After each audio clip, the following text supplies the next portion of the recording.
At Guitar Summit 2024 in Germany, Nobels showcased the new generation of its legendary ODR pedal lineup. This is the ODR-1X and this is the ODR-mini 2. And today what I'd like to do is give you a bit of an introduction to the range of ODR pedals that you can currently buy, where these two new ones sit within that range, and whether or not you should be adding them to your collection. Now, the Nobels team gave me these pedals to make a series of videos with, just so you know that up front. But what I want to do here is go through each of the pedals, tell you about the specs and the features of them, tell you about what's new with the ODR-1X and the ODR-mini 2, and you can perhaps make up your own mind based on whether you think you're going to need them. I'm going to play a few different loops and really tweak the pedals together so you can hear the tonal differences and similarities between the old and the new, and hopefully this pedal is going to answer all of your questions about the ODR range. So let's start by telling you about the new flagship. That's the ODR-1X. Now, you're probably familiar with the ODR-1 pedal if you're watching my channel. It's an amazing transparent overdrive,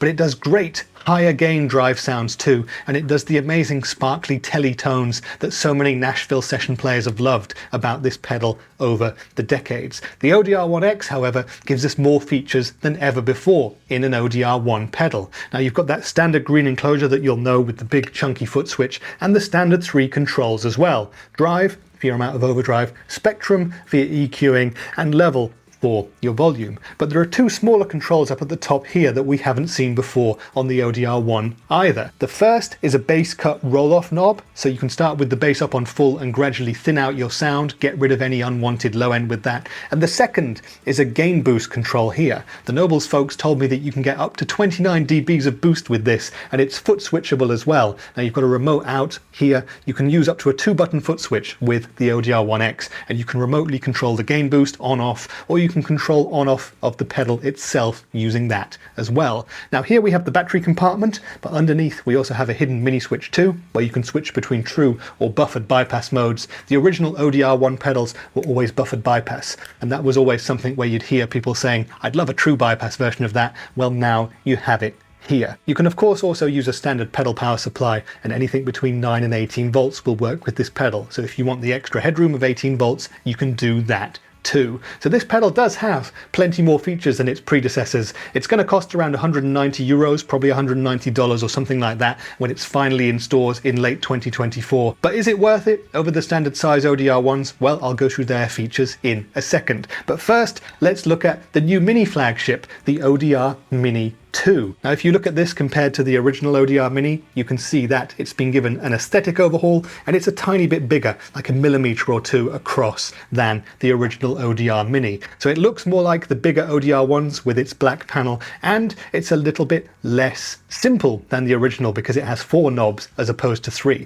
So it has the standard drive, level, and spectrum controls, but it also has that awesome bass cut roll-off knob, which I think is a very welcome addition to this pedal. The two ODR-minis are both true bypass, and the new one you can power via either 9 or 18 volts via a standard power supply as well. So if you've got a small pedal board or just a small corner left for an extra flavor of gain, this is going to be an excellent choice. And this one will set you back somewhere in the region of $100, 100 euros, or somewhere there or thereabouts. So those are the two new ODR pedals, the ODR-1X and the ODR-mini 2. We're going to hear them in a minute, but first let me tell you about the other pedals from Nobels that you can still get, and I can tell you about the differences between the old and the new. So up here we have the ODR-1 BC, which is the standard ODR-1 edition that you can currently buy in shops. BC stands for bass cut. Now, this one does have a bass cut switch inside the battery compartment here, so you can have the bass all the way on or all the way off, but it doesn't have a control where you can really tweak the amount of bass to perfection.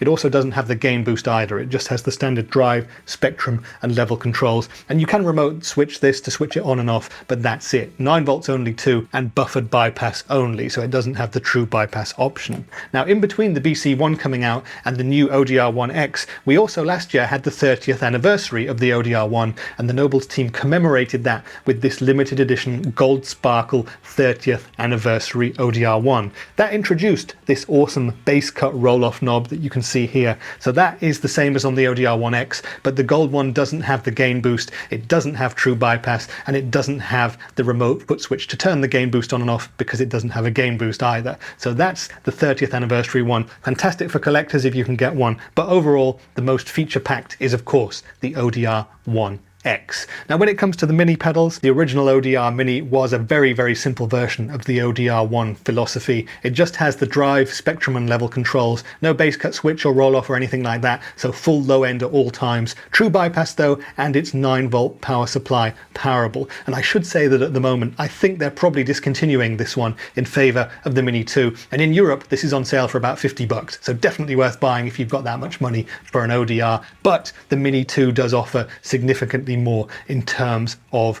usable features, at least in my opinion. But now it's time to hear these 5 pedals. I've put together a series of loops where I'm going to be running the 5 ODR pedals into the front end of my Hughes & Kettner Ampman pedalboard amp on a pretty neutral sound on the amp's clean channel, no reverb or anything like that. The first loop is going to be played on my Fender Telecaster, and I'm basically going to be running between the 5 different pedals. We're going to be tweaking between them tonally, hearing how different they sound, how similar they sound, and running through the different features on the newer pedals. I should just say, by the way, that the ODR-1 and the ODR-mini, they are kind of the same pedal, so the tonal differences are going to be subtle. Don't expect it to be night and day, except when I turn on the gain boost on the ODR-1X. After that 5-way comparison, I'm going to do a 3-way between the 3 full-size ODR-1s with my Epiphone Les Paul, and then a 2-way between the 2 minis using my Epiphone Les Paul again. Enjoy those tones, let me know which of the pedals you think sounds best in the comments, and after the loops are done, I'm going to give you a couple more opinions on which of the pedals I think you should buy.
Okay then, I guess we're all ODR-1'd out at this point. That was a lot of music, a lot of tweaking, and a lot of ODR-1 pedals doing the same thing at the same time. But I hope that these three different loops have given you a bit more in terms of insight as to the differences between the pedals, the different options that you have depending on which one you want to go for, and if you don't own one, which one you should get. And hopefully, if you've already got one of the older ones, it's told you whether or not you might need to upgrade to one of the newer models. Now for me personally, if I didn't have any ODR-1s, I'd definitely be going for the ODR-1X because I love the fact that it has this really full feature set compared to some of the others, and tonally it sounds fantastic too. Again, these are all very similar tonally, but to my ears, it sounds closest to the 30th anniversary edition pedal, which was my favourite sounding ODR-1 up to this point. So that's a really good thing for me.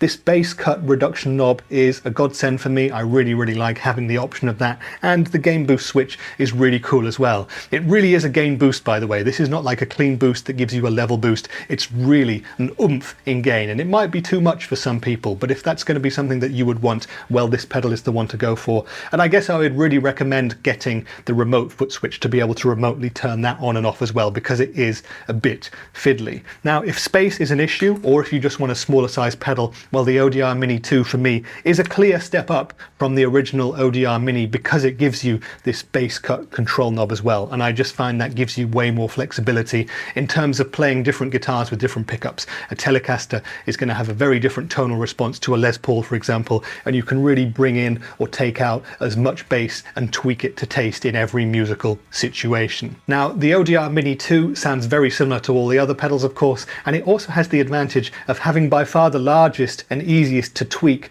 bass reduction roll-off knob. I find this mini knob here much easier to use than the really mini fiddly ones on the full-sized pedals. So that's actually an advantage that really elevates the ODR-mini 2 above the others in that respect. So it could be worth it if that's what you want to go for. Now, when it comes to the other full-size pedals, the 30th anniversary one, that's a definite collector's edition, which I'm very happy I own one of. And the ODR-1 BC, that was my standard ODR-1 for a long time, and I shall be keeping that, but I would probably be buying the ODR-1X over the BC if I had an option. Now, if you do have the ODR-1 BC, should you upgrade to the X? Well, only you can answer that, but there are a few reasons that you could do it. Number one, if you want true bypass instead of buffered bypass. Number two, if you want full control over the amount of bass that you're going to be having in your signal. And number three, if you want to take advantage of that gain boost too. Now, I did do a bit of experimenting by putting my TC Spark booster in front of the ODR-1 BC and seeing how close I could get that to sound to the ODR-1X with the boost on,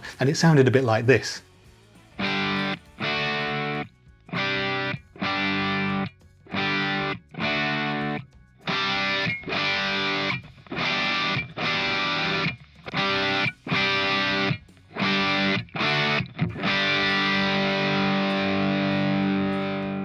That sounds incredibly close to me, so if you've got this pedal and you've got a boost, you don't need the ODR-1X just to give yourself a gain boost. So there you go then. Those are the new additions to the Nobels ODR family. Which one do you think is best? Are you going to be upgrading, or are you going to be buying one of these? Let me know your thoughts in the comments. And of course, I will be doing full and detailed videos about the ODR-mini 2 and the ODR-1X in the near future. Let me know which one of those you want to see first, and let me know if there's anything specific that you'd like me to talk about. And also let me know if you want to hear me shoot out the new pedals against any of the competitor pedals that are out there, because I have a big pedal collection and I might be able to do that for you. But that's been it for today's video. Make sure to subscribe and like the video so you don't miss the next ones with the detailed videos about the new ODR pedals. But I've been Rich, and I'll see you in the next one. Bye for now.